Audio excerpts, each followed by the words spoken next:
कभी सोचा है कि एक ही माहौल में पले बढ़े दो लोगों की जिंदगी इतनी इतनी अलग कैसे हो सकती है? आज की कहानी ठीक इसी सवाल का जवाब देती है और ये दिखाती है कि हमारी सोच में हमारी दुनिया को बदलने की कितनी बड़ी ताकत है।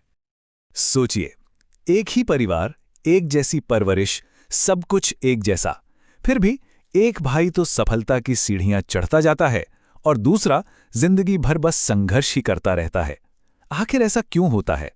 चलिए, इस कहानी में इस पहेली का हल ढूंढते हैं। तो ये कहानी एक ही परिवार की है, लेकिन इसमें रास्ते दो बिल्कुल अलग हैं। और इन रास्तों पर चलने वाले हैं दो भाई, रवि और मनोज।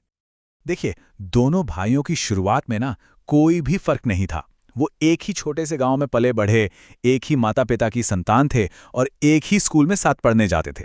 मतलब उनकी जिंदगी की नींव बिल्कुल बिल्कुल एक जैसी रखी गई थी। लेकिन फिर समय आगे बढ़ता है, 10 साल बीत जाते हैं और बस यहीं से कहानी में एक बहुत बड़ा मोड़ आता है जो दोनों की जिंदगी को एकदम अलग अलग दिशाओं में ले जाता है। और हाँ, ये मोड़ कोई छोटा मोटा नहीं था। इन 10 सालों के अंदर ही दोनों भाइयों की दुनिया में जमीन आसमान का फर्क आ चुका था।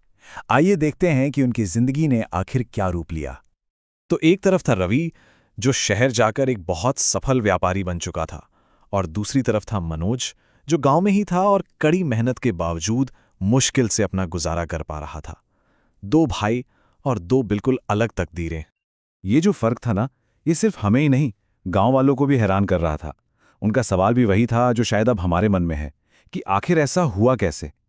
एक ही परिवार के दो बेटों में से एक इतना अमीर और दूसरा इतना गरीब कैसे रह गया?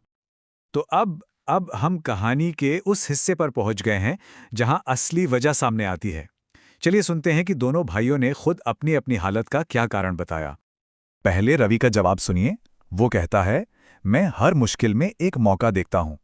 अरे, जब उसकी दुकान जल गई थी तो उसने बैठ के रोना नहीं रोया, बल्कि इसे एक नया बिजनेस शुरू करने का मौका समझा। ये था उसका नजरिया। और अब मनोज की बात, जो रवि की सोच के एकदम उलट है। वो कहता है, मैं तो हर मुश्किल से डर गया। मैंने बस ये मान लिया कि मेरा नसीब ही खराब है। और यहां सबसे जरूरी बात आती है। वो कहता है, और वही सोच मेरी हार बन गई। मतलब उसने मुश्किल आने से पहले ही अपनी सोच से खुद को हरा दिया था।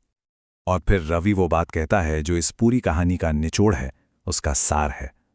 भाई, गरीबी पैसों की नहीं, सोच की होती है। यह एक बहुत गहरी सच्चाई है ना? हमारी असली दौलत या गरीबी हमारे बैंक खाते में नहीं, बल्कि हमारे नजरिए में होती है। तो क्या मनोज हमेशा के लिए हारा हुआ ही रह गया? नहीं। कहानी का सबसे खूबसूरत हिस्सा तो अब शुरू होता है। जब सोच बदली तो देखिए, किस्मत ने भी कैसे अपना रुख बदल दिया। उस दिन अपने भाई की वो बात सुनकर मनोज ने एक फैसला किया, और सच मानिए, यही फैसला उसकी जिंदगी का सबसे बड़ा मोड़ बना। उसने तय किया, बस अब शिकायतें नहीं, अब सिर्फ काम होगा। और ये सिर्फ कोई खोखला वादा नहीं था। मनोज ने सच में काम करना शुरू कर दिया। उसने एक छोटा सा बिजनेस खोला। हाँ, शुरुआत में गलतियां भी की, पर इस बार वो डरा नहीं, बल्कि उन गलतियों से सीखा। और बस कुछ ही सालों की मेहनत के बाद मनोज ने भी सफलता का स्वाद चख लिया। तो फिर इस पूरी कहानी का सबसे बड़ा सबक क्या है? वो ये है कि अपनी जिंदगी बदलने के लिए हालात बदलने की जरूरत नहीं है, अपनी सोच बदलने की जरूरत है। क्योंकि हालात तो अक्सर हमारे काबू से बाहर होते हैं, पर हमारी सोच, हमारा नजरिया, वो तो पूरी तरह से हमारे हाथ में होता है। आखिर में कहानी बस यही साबित करती है कि सफलता हमेशा एक पॉजिटिव नजरिए का ही साथ देती है। पहले रवि और फिर मनोज की कहानी दोनों इसी बात का सबूत है। हम दुनिया को जिस नजर से देखते हैं, वही तय करता है कि दुनिया हमें बदले में क्या देगी। तो इस कहानी के बाद एक सवाल खुद से पूछना तो बनता है, हमारी अपनी जिंदगी में वो कौन सी एक सोच है जिसे बदलने से शायद सब कुछ बदल सकता है? ये सवाल सोचने के लिए है।